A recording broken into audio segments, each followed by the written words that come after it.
मेरा परिचय, मैं अनूप सिंघवत, सुरक्षा अधिकारी, बनारस रेल इंजन कारखाना वाराणसी। और आज हमारा जो टॉपिक है वो basically awareness on fire fighting, अग्निशमन पर जागरूकता। हम लोग ये आज इस टीटीसी में प्रांगण में ये सीख रहे हैं कि कैसे हम अग्निशमन पर मतलब आग की घटनाओं को कैसे हम नियंत्रित कर सकते हैं, कैसे हम उनको उन पे कंट्रोल कर सकते हैं। ये हम आज यहाँ पर सीखेंगे इस लेक्चर में। सबसे पहले definition. Fire occurs as a result of a chemical reaction that requires three essential elements, namely fuel, oxygen and heat। हम सब जानते हैं कि जो आग है वो बेसिकली एक चेन रिएक्शन है, किसका? ऑक्सीजन, हीट और फ्यूल का। ये तीन चीजें जब मिलेंगी तभी आग का जन्म होगा। तभी आग का जन्म होगा। और इनमें किसी तीनों में से एक, या तो ऑक्सीजन या हीट या फ्यूल, इनमें तीनों में से किसी एक को अगर हमने हटा दिया तो आग नहीं लगेगी या नियंत्रित कर सकते हैं। तो ये जो तीन इसके जो एलिमेंट हैं, ऑक्सीजन, हीट और फ्यूल, इन्हीं को, एक को या किसी दो को हटा करके ही हम लोग आग पर काबू पाते हैं, नियंत्रित करते हैं। ये हम आगे देखते हैं। लीगल मैंडेट्स क्यों हमें बेसिकली यहाँ पर सीखना है, क्यों हम लोग इंजीनियरिंग बैकग्राउंड से, टेक्निकल बैकग्राउंड से या दूसरे बैकग्राउंड से हैं, तो हमें इसके बारे में, आग के बारे में क्यों जानना है? तो उसका लीगल मैंडेट क्या है? Section 38 of factory act 1948 and rule 61 of Uttar Pradesh factories rule UPFR 1950। BLW factory act 1948 के तहत आती है, और चूंकि उत्तर प्रदेश में स्थापित है इसलिए उत्तर प्रदेश फैक्ट्री रूल 1950 इस पर लागू होता है। तो ये जो सेक्शंस हैं, सेक्शन 38 है, उसमें क्या कहा गया है? उसमें ये कहा गया, precaution in case of fire, section 38, in every factory all practicable measures shall be taken to prevent outbreak of fire and its spread both internally and externally and to provide and maintain. क्या maintain करना है? Safe means of, पहला, safe means of escape for all persons in the event of a fire. मतलब कोई भी व्यक्ति आग की घटना के समय वो सुरक्षित तरीके से बाहर निकल सके। ये पैसेज हमें escape मीन्स ऑफ एस्केप बना के रखना है। The necessary equipment, second, the necessary equipment and facilities for extinguishing fire. आग को बुझाने के लिए, आग की घटना को नियंत्रित करने के लिए आवश्यक उपकरण वहां पर फैसिलिटेट किए जाने चाहिए, लगाए जाने चाहिए। ठीक। दूसरा पॉइंट जो है precaution in case of fire का, effective measure shall be taken to ensure that in every factory all the workers are familiar with the means of escape in case of fire and have been adequately trained in the routine to be followed in such case. उसकी effectiveness के लिए जो हम लोग ऊपर बता रहे हैं कि हमें मीन्स ऑफ एस्केप होना है, इक्विपमेंट लगना है, उसकी इफेक्टिवनेस के लिए सभी वर्कर्स को, सभी एम्प्लॉइज को उसके साथ फेमिलियर होना है। उसको पता होना चाहिए कि हम यहाँ से निकल सकते हैं, या हम आग को इस तरीके से, इस प्रकार की आग को इस तरीके से हम कंट्रोल कर सकते हैं। तीसरा एक्ट जो है इसका, इस सेक्शन 38 का सब एक्ट, द स्टेट गवर्नमेंट में make rules. State government, central government, मतलब फैक्ट्री एक्ट ने ये प्रोविजन दिया है स्टेट गवर्नमेंट को कि वो भी कुछ रूल बना सकते हैं, जिसके तहत उन्होंने 1950 में अपना रूल बनाया है। Provision for chief inspector. चौथा, प्रोविजन फॉर चीफ इंस्पेक्टर के लिए भी प्रोविजन दिया है कि वो चाहे तो कुछ कर सकता है। चीफ इंस्पेक्टर मतलब बाहर के लोग आते हैं, हमारे यहाँ इंस्पेक्शन कर लेते हैं, देखते हैं कि आपके यहाँ आग से संबंधित कोई दुर्घटना तो होने वाली नहीं है। अभी पीछे कोविड हॉस्पिटल का, जो बीएलडब्ल्यू का हॉस्पिटल था जिसको कोविड हॉस्पिटल बनाया गया था, इसका इंस्पेक्शन हुआ है चीफ इंस्पेक्टर के द्वारा। चीफ इंस्पेक्टर मतलब डिस्ट्रिक्ट एडमिनिस्ट्रेशन। अब बात आती है उत्तर प्रदेश फैक्ट्री रूल 1950 के सब रूल 61 की, सॉरी रूल 61 की। उसका जो सब रूल 11 है वो क्या कहता है? First aid fire fighting arrangement. First aid fire fighting arrangement means कि जो हम लोग सीख रहे हैं ये first aid fire fighting arrangement सीख रहे हैं। मतलब आग जब भी शुरू होती है, हमेशा छोटे से शुरू होकर बड़े में फैलती चली जाती है। अगर हम इनिशियल स्टेज में ही उसको कंट्रोल कर लें, तो वो बड़ी नहीं होगी और डिजास्टर में कन्वर्ट नहीं। तो इसीलिए उसको first aid fire fighting arrangement कहा गया, इनिशियल स्टेज में के लिए ही। उसका जो सब रूल 11 का पॉइंट 1 है, in every factory there shall be provided and maintain adequate and suitable fire fighting equipments for fighting fires in the early stage. सभी फैक्ट्री को प्रोवाइड करना है, उसको मेंटेन करना है पर्याप्त मात्रा में सुटेबल फायर फाइटिंग इक्विपमेंट, जैसे fire extinguishers, fire hydrants, fire buckets, fire balls, है ना। क्यों क्यों करना है कि fire for fighting fires in the early stage, initial stage में ही हम उसको फाइट करने, those being referred to as first aid fire fighting equipment in this rule. इसे इस रूल में first aid fire fighting equipment कहा गया। जैसे पोर्टेबल टाइप के फायर एक्सटिंग्विशर, जैसे फायर बकेट्स, जैसे फायर बॉल्स, है ना। ये क्या है, first aid fire fighting equipments है इस रूल के तहत। Second, the types of first aid firefighting equipment to be provided shall be determined by considering the different types of fire risk, which are classified as follows. अब first aid fire fighting equipment जो है, जो provide किए जा रहे हैं, वो कैसे डिटरमाइन करेंगे, कैसे कंसीडर किए जाएंगे रिस्क के हिसाब से। तो फायर के कुछ क्लॉसेस हैं जिनको क्लासिफाइड किया गया है ना। इसमें 5 प्रकार से क्लास ऑफ फायर, 5 प्रकार से आग को बांटा गया। ठीक, क्लास ए फायर क्या है?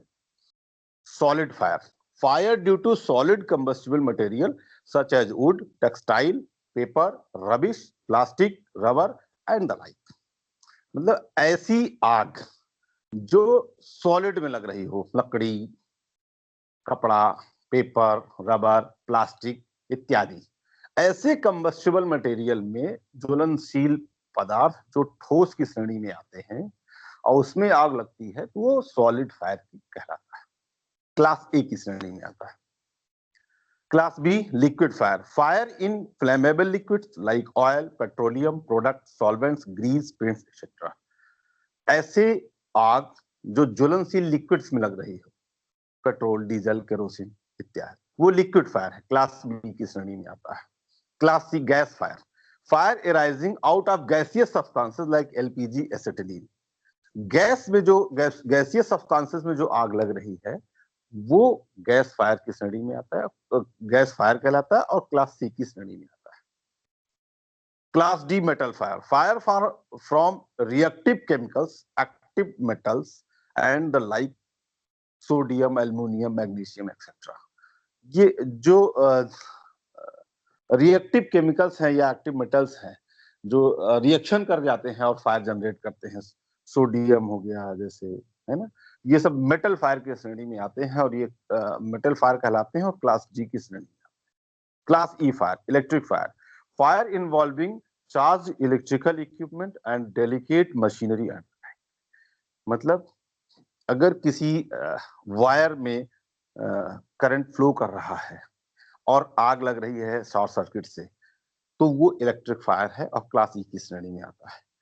अगर हमने उस करंट के प्रवाह को रोक लिया या मतलब ऑफ कर दिया, वहां पर ये इंश्योर कर लिया कि अब इस वायर में, इस सिस्टम में कोई भी इलेक्ट्रिक करंट नहीं है, तो वो क्लास ई जो है उठ करके सीधे सॉलिड फायर में कन्वर्ट हो जाता है, क्योंकि फिर वही रबड़, प्लास्टिक, कपड़ा ये सब चल जाता है, लकड़ी, है ना। तो ये 5 प्रकार के क्लासेस हैं फायर के। मेथड ऑफ एक्सटिंग्विश फायर, आग को कैसे बुझाने, क्या मेथड्स हैं? उसके 3 मेथड्स हैं, 3 main methods to be adopted to extinguish fire. उसके 3 मेथड्स कौन कौन से हैं? पहला है starvation, means removing combustible substances away from the fire. Starvation बोलते हैं कि जहां पर आग लगी है वहां से आसपास के मटेरियल को हटाते जाइए, तो एक टाइम आएगा कि मैक्सिमम मटेरियल हट जाएगा और कुछ मटेरियल रहेगा वो जल के अपने आप खत्म हो जाएगा। स्टार्वेशन कहते हैं। बेसिकली जंगल की आग को स्टार्वेशन प्रोसेस से बुझाने का ज्यादा अच्छा तरीका है कि जंगल में आग लगी है और बुझ नहीं रही है, बहुत प्रयासों के बाद भी हम लोगों ने कई बार सुना है कि बुझती नहीं है, तो जो उसके एक्सपर्ट्स हैं वो एनालाइज करते हैं कि आज के 15 दिन बाद या 10 दिन बाद या 3 दिन बाद वो आग कहाँ पर होगी, और वहां पे एनालाइज करके और एक मतलब पैसेज बना देते हैं, वहां के प्लांट वांट ट्री को मशीन से काट करके बीच से हटा देते हैं, और उससे क्या होता है कि वो वहां पर पैसेज बन जाता है, तो स्टार्वेशन है। फिर आग वहीं तक आकर के जब बुझ करके जल करके खत्म हो जाती है, बाकी जंगल को बचा लेते हैं। Smoothering means prevention of oxygen, access of fresh air in fire, using sand, foam, etc. to the cover fire which cuts oxygen supply. जैसा कि हमको सबको पता है कि एटमॉस्फेयर में ऑक्सीजन है जो कि आग लगने में सहायक होती है, तो हम उसको स्मूदरिंग प्रोसेस से कंट्रोल करते हैं कि वहां पे ऑक्सीजन को रिमूव करते हैं। जैसे हम कोई आइटम जल रहा है, उस पर बालू डाल दिया, तो क्या हुआ कि उसने उसको ब्लैंकेटिंग कर दी, कवर कर लिया, ऑक्सीजन फ्यूल से डिस्कनेक्ट हो गया, आग बुझ जाती है। Cooling effect means reducing the degree of the temperature with water. पानी जब डालते हैं तो वहां का टेम्परेचर रिड्यूस होता है। कूलिंग इफेक्ट, ये तीन, starvation, smothering and cooling effect, ये तीन चीजों के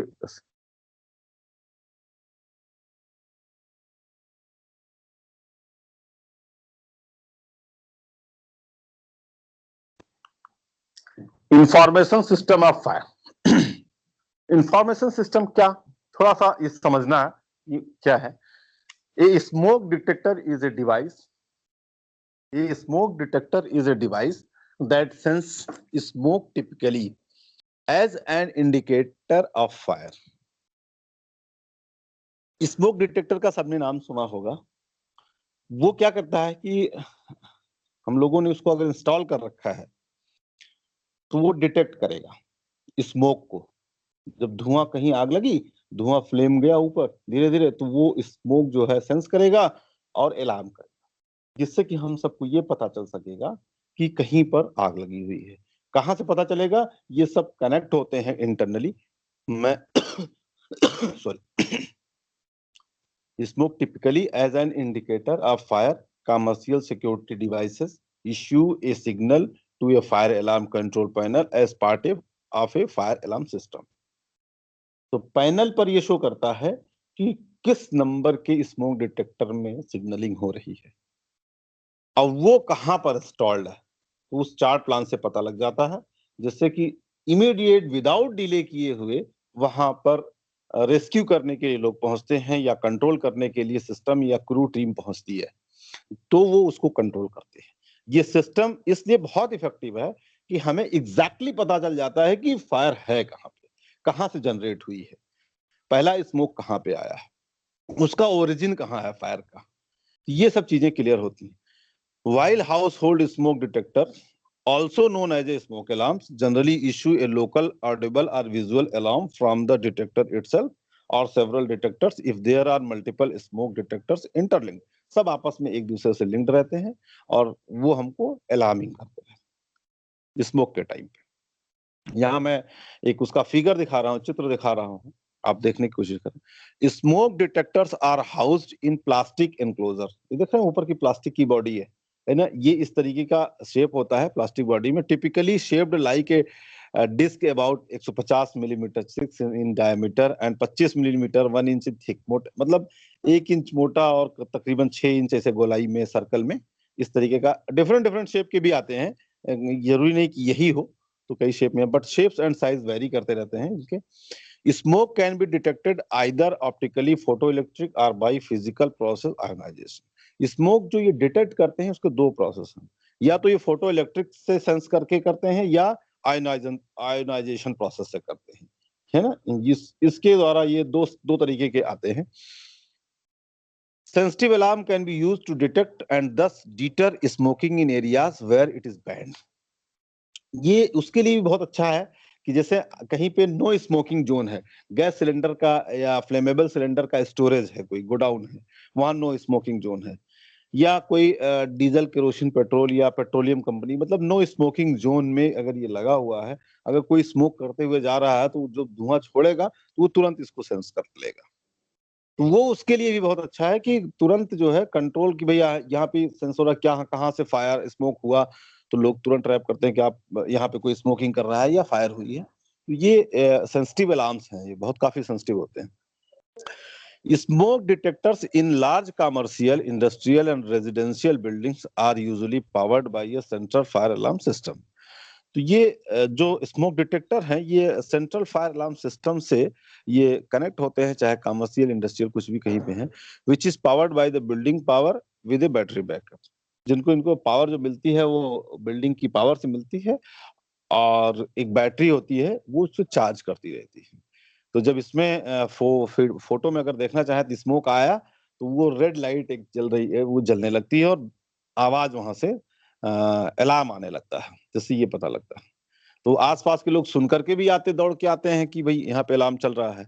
और दूसरा ये कि उस पैनल पे भी शो करता है कि कौन सा नंबर का डिटेक्टर है और कहाँ पे इस तरीके का है। तो उससे क्या होगा कि आइडेंटिफिकेशन इंफॉर्मेशन हमें बहुत जल्दी मिलती है और सटीक मिलती है, जिससे कि हम ये जानते हैं कि फायर की ओरिजिन कहाँ पे है और कैसे हम उसको कंट्रोल कर लेंगे। फटाफट मतलब डिले नहीं हो पाता, टीम वहां पे तुरंत पहुंच जाती है और एक्शन शुरू कर लेती है। टाइप्स ऑफ फायर एक्सटिंग्विशर्स की मैं बात करूं तो टाइप्स ऑफ फायर एक्सटिंग्विशर्स जो हैं first aid fire fighting equipment में कई टाइप के हैं। जैसे डीसीपी स्टोर्ड प्रेशर टाइप का, आप देखिए ये फोटोज है, डीसीपी स्टोर्ड प्रेशर टाइप के हैं फायर एक्सटिंग्विशर्स। स्क्वीज करिए, इसको बुझाइए, लगे हुए हैं हम लोगों के यहाँ। इसमें ड्राई केमिकल पाउडर्स भरे हुए हैं, डीसीपी डीसीपी मतलब dry chemical powder. Stored pressure type मतलब इसी नाइट्रोजन से प्रेशराइज्ड है ना। इसमें ग्रीन एक उसमें देखिए एक गेज लगा हुआ हो, उसकी नीडल अगर ग्रीन पर है इसका मतलब वो चार्ज है, अगर ग्रीन पर नहीं रेड पर है इसका मतलब वो डिस्चार्ज है। तो इसको इससे देख करके हम लोग पता लगा सकते हैं। बड़ा सिंपल है चलाना, बहुत आसान है चलाना इसको। पाइप को आगे बढ़ाया और वो स्क्वीज कर रहा, दबाया, पिन निकाल करके केवल दबाना है, उसमें से पाउडर निकलेगा। और ये स्मूदरिंग सिस्टम पे काम करता है। आपको मैंने बताया ना स्टारवेशन, स्मूदरिंग एंड कूलिंग, तो स्मूदरिंग सिस्टम पे ये मेन काम करता है। ड्राई केमिकल पाउडर जो है वो सोडियम बाइकार्बोनेट बेस्ड है और फ्री फ्लोइंग है पाउडर ये। डीसीपी ट्रॉली माउंटेड आप ये देखें तो इसमें भी वही ड्राई केमिकल पाउडर भरा हुआ है, वो छोटा है, 50 केजी का है। इसमें बड़ी होस पाइप लगी है, इसके पीछे एक CO2 का सिलेंडर लगा हुआ है। जब पिन निकाल करके उसका नॉब CO2 का खोलेंगे तो उसमें से गैस यहाँ नीचे आएगी और वेंट पाइप के थ्रू नीचे जाके और पाउडर को चार्ज करते हुए मतलब प्रेशराइज करते हुए बाहर निकालती है। इसका बेसिक सिस्टम है। तो ये ट्रॉली लगी हुई है, व्हील लगे हुए हैं, अपनी सुविधा अनुसार आप इनको दूर ले जा सकते हैं, जिससे कि आसानी से इसको पहुंचाया जा सके वहां पे। CO2 टाइप का फायर एक्सटिंग्विशर आप देखें, इसमें एक देखें तो एक हॉर्न लगा हुआ है और ऊपर एक नॉब है। तो हैंडल को उठाना है CO2 और पिन को ऊपर निकाल करके नाव को जो है वो एंटी क्लॉकवाइज घुमा देना है, खुल जाएगी। अब जब वो ओपन होगा तो ये हॉर्न से जो है स्मोक टाइप का, धुआं टाइप का, मतलब ड्राई आइस बेसिकली CO2 निकलेगी और बिल्कुल चिल्ड एकदम। और उस समय इसमें आवाज होगी, हाँ करके आवाज होती है, हॉर्न बजता है। तो समझना यहाँ पे है स्टाफ जब भी इसको ऑपरेट करता है तो हाँ जब आवाज आती है तुरंत जल्दी से बंद कर देता है। तो ये उसकी प्रॉपर्टी है, वो करेगा, तो इससे घबराना नहीं है। और इस तरीके से नीचे जब इसको ऑपरेट करते हैं तो जो मेटल बॉडीज हैं उसमें आइस जम जाती है, बहुत चिल्ड होती है। CO2 है, ये स्मूदरिंग एंड कूलिंग दोनों इफेक्ट पे काम करती है। क्लीन एजेंट टाइप का फायर एक्सटिंग्विशर है। आप देखें तो ये क्लीन एजेंट मतलब एक हेक्साफ्लोरोप्रोपेन एक मीडियम है। तो उस तरीके से ये आप ऐसा समझें कि जैसे LPG लिक्विड में है, लेकिन बाहर निकलती है तो वो गैसियस फॉर्म में निकलती है, वैसे लाइक दैट ये भी है। ये भी दिखती नहीं, विजिबल नहीं है और नॉन कंडक्टिव है। तो ये सब बहुत सारी इसकी प्रॉपर्टी है क्लीन एजेंट टाइप की। इनका इस्तेमाल बेसिकली उन जगहों पर ज्यादा होना चाहिए कि जो सेंसिटिव टाइप के हैं, जैसे सर्वर रूम है, एक्सरे मशीन्स हैं या बहुत कॉस्टली मशीन का पैनल है, इलेक्ट्रिकल पैनल है। तो वहां पर इन सब का यूज हो तो अच्छा है, जिससे कि हम प्रॉपर्टी को सेव कर सकते हैं। और इसमें खास बात यह है कि ये आग को तो बुझा देता है और ये नॉन रेसिडुअल है, कुछ भी अवशेष नहीं छोड़ के जाता है, तो गंदगी नहीं होती है। मतलब आग जहां लगी तुरंत बुझा दिया, उसी पोर्शन को क्लीन कर मतलब बुझ जाती है, मतलब और कोई गंदगी, कोई सफाई नहीं करनी पड़ती, दूसरे पार्ट्स डैमेज नहीं होते इसके कारण। वाटर टाइप का है, आप देखें और इसके स्टिकर पे A लिखा हुआ है तो इसका मतलब ये सॉलिड फायर पे ही चलेगा। और कहीं नहीं चलेगा। पानी का इस्तेमाल केवल सॉलिड क्लास ए टाइप की फायर पर होगा। तो इसमें भी पाइप को आगे बढ़ाना है और पिन निकाल के स्क्वीज कर देनी है। 9 लीटर का है, इसमें पानी कम पानी में बड़ी आग को बुझा सकते हैं, ठीक-ठाक आग को बुझाया जा सकता है। दूसरी खास बात ये है कि वाटर को अगर हम बाल्टी-बाल्टी फेंकेंगे तो हम टारगेट नहीं कर पाएँगे। टास्क नहीं बना पाएँगे, कि लक्ष्य नहीं बना पाएँगे कि हम यहाँ पर पानी डालना चाह रहे हैं। इससे होज से हम वो सब काम कर लेते हैं। तो इसलिए कम पानी में भी हम बड़ी आग को बुझा लेते हैं। फायर बकेट है, क्यूएसपी प्रोसीजर के तहत सारे एसएससीज को इसको मेंटेन करना है और अपने-अपने एरियाज़ में ये देखना है कि फायर बकेट्स लगे हों, उसमें बालू हो, उसमें पानी हो और बालू जो है केक्ड ना हो, ये सब ध्यान रखना है, उनको खुद को मेंटेन करना चाहिए, इमरजेंसी के टाइम पे जिससे कि इसका यूज़ किया जा सके। फायर बाल आप देखिए कि ये फायर बाल है, इसमें 1.2 1.3 केजी का 3 केजी ड्राई केमिकल पाउडर है बेसिकली और ये उसके लिए है कि जैसे कहीं बड़ी आग लग गई है, तो उसकी फ्लेम से हम छोटे पोर्टेबल टाइप के फायर एक्सटिंग्विशर लेके जा नहीं पा रहे हैं। तो हम करेंगे क्या? हम इस बाल को उसमें थ्रो कर देंगे। तो बाल को थ्रो करने के बाद उसके अंदर जा कर के फटेगा, फटेगा फ्लेम को डाउन करेगा। फ्लेम को तेज़ी से डाउन करेगा तो फिर जब फ्लेम डाउन हो जाएगा तो फायर एक्सटिंग्विशर लेके नज़दीक पहुँचा जा सकता है और आग को बुझाया जा सकता है। और ऐसे जगहों पे स्टोरेज जहाँ फ्लेमेबल वगैरह हैं, तो वहाँ पर इंस्टॉल कर दिए जाते हैं। स्टैंड पर कभी आग हुई तो ये स्वतः फटने लगते हैं, तो आग को फैलने से रोकते हैं, जिससे कि तेज़ी से आग फैल नहीं पाती है। इसका बड़ा अच्छा रोल है। हम लोगों ने कई जगह शॉप फ्लोर में लगा रखे हैं, तो ये बहुत इम्पोर्टेंट है। फायर हाइड्रेंट्स आप लोग जानते हैं कि पानी की उपलब्धता 24 घंटे इस पाइपलाइन में होती है। ये रेड कलर का जो पाइप निकला है इसको फायर हाइड्रेंट पॉइंट्स बोलते हैं। ये इसको नोजल बोलते हैं। ये सब असेंबली है आपस में। होज नोजल है, ये आप देखें आपके सामने।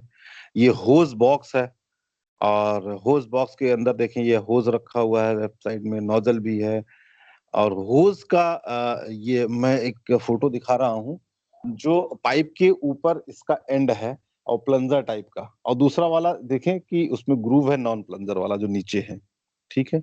जो नीचे है, ये तो लगेगा आपके इसमें हाइड्रेंट में क्योंकि हाइड्रेंट में देखिए कपलिंग में प्लंजर लगा हुआ है ऑलरेडी, इसको सीधे उसमें फिट कर देना है। और ये जो पाइप के ऊपर प्लंजर वाला है, ये नोजल में लगेगा। देखिए नोजल में भी ग्रूव है ना? तो ये इसकी असेंबली है और ये हर जगह लगे हुए हैं। आप लोगों को इसको कनेक्ट करना है और ऑपरेट मतलब हाइड्रेंट से ऑन ये जो व्हील है इसको ओपन करके और पानी की सप्लाई लेनी है जहाँ पर फायर हो और इस पाइप में खास बात ये एक दूसरी पाइप भी इससे कनेक्ट होती जाएँगी। ये 20 मीटर की लेंथ 40, 60, 80, 100 कभी भी कितना लंबा भी करते जा सकते हैं। तो हम इसको इस तरीके से बना सकते हैं। ठीक है? फायर टेंडर फायर टेंडर के बारे में बता दूं सबको पता है कि फायर ब्रिगेड आप सबने नाम सुना है और बरेका में भी 2 फायर टेंडर हमारे पास है 5-5 हज़ार लीटर कैपेसिटी के हैं और ये हमारे लिए बड़ी फायर में यूज़ होते हैं जहाँ पे हम कंट्रोल्ड नहीं कर पाते हैं, नियंत्रित नहीं कर पाते हैं स्वतः तो हम कॉल करते हैं उस समय फायर ब्रिगेड आती है। हम अपनी फायर ब्रिगेड से बरेका के ही और बरेका के आस-पास एजेंसी को भी हम लोग मदद के लिए जाते हैं, वो भी हमारी मदद के लिए आते हैं। तो ये इंटर एजेंसी कोऑर्डिनेशन है between BLW and other agencies तो ये हमारे पास अवेलेबल है। मिटिगेशन ऑफ फायर कैसे हम फायर को मिटिगेट करेंगे, ओवरकम कंट्रोल कैसे करेंगे, बुझाएँगे कैसे? पहला मिटिगेशन में क्या है? By good housekeeping at work place to avoid any kind of fire hazard. यदि हमने अच्छी हाउसकीपिंग को मेंटेन कर रखा है तो हम फायर हैज़ार्ड को वर्क प्लेस से अवॉइड कर सकते हैं। दूसरा by isolation of flammable material from source of ignition. जहां पर सोर्स ऑफ इग्निशन हो वहां से इनफ्लेमेबल मटेरियल को हटा देना है। तीसरा fire load should be controlled by disposing excess flammable material in stock scrap. ठीक है, स्टॉक या स्क्रैप में इनफ्लेमेबल मटेरियल जो ज्वलनशील पदार्थों हैं उनके फायर लोड को कंट्रोल करके रखना है कम से कम मतलब जितनी आवश्यकता हो उतने ही ज्वलनशील पदार्थ अपने पास एकत्रित करके शॉप को रखने चाहिए। ऐसा नहीं कि मान लीजिए 6 महीने में 6 ड्रम ऑयल लगता है तो आप एक एक महीने का एक ड्रम ऑयल रखिए अपने पास। एक महीने यूज किया, दूसरे महीने फिर मंगाया, तीसरे महीने फिर मंगाया, चौथे महीने फिर मंगाया, पांचवें महीने फिर मंगाया, छठे महीने फिर मंगाया। तो फायर लोड वहां पे एट ए टाइम एक ड्रम का रहेगा। ठीक, उससे जितना नुकसान हो सकता है वही होगा, अदरवाइज 6 में 6 बहुत बड़ी हो जाएगी। इसलिए फायर लोड जो है ये ध्यान रखने की आवश्यकता है सबको अपने अपने एंड से। Loose connections of electrical wiring in installation building sheds should be avoided. Building shed installation जहां पर भी है लूज कनेक्शंस नहीं, क्योंकि ये फायर का एक बड़ा कारण बनते हैं। लूज कनेक्शन से क्या होगा, हीट जनरेट होती है। ठीक, और वो से हीट से क्या है, फिर स्पार्क, बहुत सारी चीजें धीरे धीरे वो बड़ी आग में कन्वर्ट होने लगता है। All electrical accessories should be adequate capacity and as per ISI BIS marked. Standard के हमको एक्सेसरीज, इलेक्ट्रिकल एक्सेसरीज लगानी चाहिए, अच्छी क्वालिटी की लगानी चाहिए, जिससे कि उसमें स्पार्क्स नहीं हो, जल्दी हीट नहीं हो, ये सब बहुत सारी चीजें हैं। सस्ते के चक्कर में ऐसा ना हो कि हम कोई ऐसा एक सामान, गलत सामान खरीद लिए कि जो हमारे लिए बहुत महंगा साबित हो सकता हो कल को। All electrical protective devices such as fuse, relay, circuit breaker should be in line with active condition.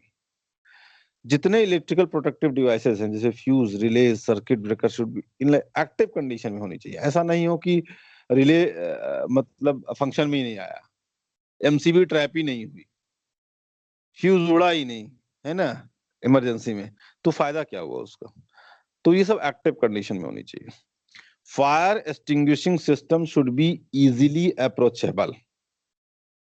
Fire extinguishing system should be easily approachable. जो भी फायर बकेट है, फायर एक्सटिंग्विशर है, ये इजीली अप्रोच में हो। ऐसा ना हो कि फायर एक्सटिंग्विशर तो वहां लगा हुआ है और उसके पीछे इतना मटेरियल की स्टैकिंग है कि मौके पर हम उसको निकाल ही नहीं पाए। ठीक, ये ध्यान रखना। And always in ready condition, और वो हमेशा मेंटेन हो, रेडी कंडीशन हो, जिससे कि आग बुझा सके वो। In the building shed workshop according to fire load के अकॉर्डिंग जो लगे हुए हैं वहां पे, मान लीजिए कहीं एक लगा है, कहीं ज्यादा ज्वलनशीलता है, पदार्थ हैं, तो वहां 4 लगा हो सकता है, कहीं 10 लगे हो सकते हैं। तो वो फायर लोड के अकॉर्डिंग जो भी लगे हैं वो इजिली अप्रोचेबल होने चाहिए और ऑलवेज वो रेडी कंडीशन में होने चाहिए। Ensure leak free flammable cylinder should be used. हमेशा जो भी ज्वलनशील सिलेंडर हैं वो लीक फ्री होने चाहिए, ये हमें इंश्योर करना है। Dry leaves inside workshop and vicinity during summer season should be removed. गर्मी के टाइम में सूखे पत्ते पेड़ों के गिर करके वो लाइन बना करके कहीं से भी स्पार्क पा करके या इग्निशन पा करके वो आग को बड़े आग में या डिजास्टर में कन्वर्ट कर सकते हैं।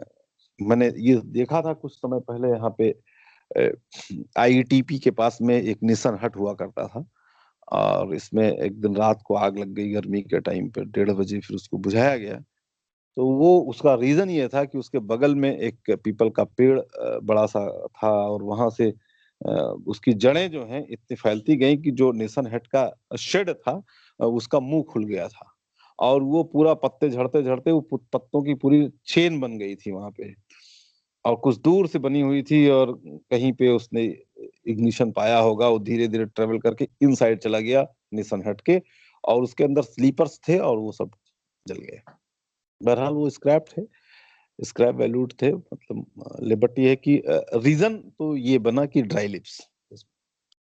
डूज क्या करने हैं, all electrical equipment in the vicinity of the fire should be switched off immediately. अगर इमरजेंसी आ जाती है, फायर इमरजेंसी आ जाती है, तो सबको बंद कर देना है electrical equipments. Segregate the item equipment unaffected to save property. फटाफट उन आइटम को हटाने हैं जिनको हम बचा सकते हैं, सेग्रीगेट कर ले। Use sand, ABC dry chemical and CO2 type fire extinguisher for fire on electrical equipment live wire class E fire में। क्या क्या, बालू, ABC type chemical, CO2 type fire extinguisher. इसमें फोम और वाटर का इस्तेमाल नहीं करना है electrical fire. After isolation of electrical supply, the fire is converted into solid fire. Then water and foam type FE can be used for extinguishing the fire. जब आपने switch connection, बिजली का कनेक्शन काट दिया, आपको ये लगता है कि आइसोलेट कर दिया, इलेक्ट्रिकल सप्लाई उसके अंदर नहीं है, तब वो क्लास ई फायर से क्लास ए फायर में कन्वर्ट हो सकता है। तब हम पानी का भी इस्तेमाल कर सकते हैं, फोम का भी इस्तेमाल कर सकते हैं। The workmen staff on site should bucket fire extinguisher, fire hydrant and inform the fire brigade post railway number 42,000 PNT 0542 2642 000 as per type of fire. Workman staff जो है, जो साइट पर है ना, वो यूज करेगा bucket, fire extinguisher, fire hydrant, ये सब का इस्तेमाल करके आग को बुझाएगा और साथ साथ वो देखेगा कि वो नहीं कंट्रोल हो रहा है तो फायर ब्रिगेड को पोस्ट को, जो फायर ब्रिगेड पोस्ट है उसको इन्फॉर्म कर देगा। और नंबर है, रेलवे नंबर है 42,000, PNT है, उसके आगे 054226 लगा देना है, 4200 तो है ही है, तो वो उसको लगा देना है और as per type of fire बता देना कि इस तरीके की आग है। Water is the best media for extinguish the class A solid fire. DCP and mechanical foam will also used to extinguish this type of fire. पानी जो है सबसे बेस्ट मीडियम है आग को बुझाने का, क्लास ए सॉलिड फायर को। डीसीपी से भी हम सॉलिड फायर को ए को बुझा लेते हैं और मैकेनिकल फोम से भी बुझा लेते हैं। Use DCP type mechanical foam type FE should be used to extinguish type B fire. Class B के लिए डीसीपी मैकेनिकल फोम, ठीक है, के टाइप के फायर एक्सटिंग्विशर, CO2 का भी हम इस्तेमाल कर सकते हैं, लेकिन क्लास बी की मतलब लिक्विड फायर में, तेल की आग में हमें पानी का इस्तेमाल नहीं करना है। ठीक, क्या नहीं करना है, फिर से रिपीट कर रहे हैं, water and mechanical foam 135 litre या 150 लीटर कैपेसिटी के जो भी लगे हैं हम लोगों के पास जहां जहां, FE must not be used on charged electrical equipment live wire class E fire. बिजली की आग पर, लाइव वायर पर पानी और mechanical foam type fire extinguisher का इस्तेमाल नहीं करना है, इससे आग बुझाने वाले को करंट लग सकता है और एक्सीडेंट हो सकता है। Water will not be used for extinguish to class B fire. तेल की आग पर पानी का इस्तेमाल नहीं करना है, इससे भी दुर्घटना हो सकती है। ठीक, पानी नीचे तेल ऊपर, फ्लेम तेजी से फैलेगा। Don't run if your dress catches fire. अगर किसी व्यक्ति के कपड़े में आग लग गई है, उसके शरीर में आग लग गई है, तो कृपया दौड़े नहीं, don't run. Roll on the floor and try to put out the fire. जमीन पर लेट करके रोल करना चाहिए और अपने बदन से ही रगड़ के उसको आग को बुझाने का प्रयास करना चाहिए। Reporting in case of fire, मतलब आग हो गई तो रिपोर्टिंग कैसे होगी। Number 1, any railway staff on site will inform the fire brigade post and his supervisor SSC CDMS AWM WM। कोई भी रेलवे स्टाफ जो है वो इन्फॉर्म कर सकता है फायर ब्रिगेड को और अपने सुपरवाइजर को। ठीक, the phone numbers of the concerned SSC WM SEE SMM CDMS should be displayed at an important location in the shop, easily legible and readable at every shop। मतलब जो SSCWM इनके contact numbers जो हैं वो displayed होने चाहिए, अपने अपने शॉप में लगा के रखें, जिससे कि वहां से स्टाफ के पास अगर नंबर है तो ठीक है, नहीं तो वहां से देख करके तुरंत इन्फॉर्म कर सके। और वो पढ़े जाने चाहिए, इजिली लेजिबल हो, रीडेबल हो, दिखाई पड़ रहे हो, सब कुछ मतलब अच्छे से हो हर शॉप में, at every shop. It will be the responsibility of the deputy HOD, ये responsibility deputy HOD की है, to ensure that phone number of the SSC SE WM SMM is displayed। ये उनकी responsibility है कि वहां डिस्प्ले होने चाहिए। The WM SE SMM will ensure the incident information already given to fire station and then to his deputy HOD, SAG level officer and PCM। मतलब WM की responsibility है कि वो इंसिडेंट इंफॉर्मेशन जो है फायर स्टेशन को जा चुकी है कि नहीं, और दूसरा फिर वो अपने deputy HOD, SAG level officer and PCME PCEE सबको इन्फॉर्म करेंगे। Based on the seriousness on incident, incident घटना की मतलब सीरियसनेस जो है, मतलब कितनी गंभीरता है, उसके ऊपर आधारित होगा कि PCME PCEE GM will declare the disaster. वो लोग डिक्लेयर करेंगे कि कैसे ये किसको आग मानेंगे, घटना है नहीं कंट्रोल होगा तो डिजास्टर में वो डिक्लेरेशन कर देंगे। तो उसके ऊपर जब डिजास्टर डिक्लेयर हो जाएगा तो डिजास्टर मैनेजमेंट प्लान उस पर एक्टिवेट होने लगेगा। थैंक्स।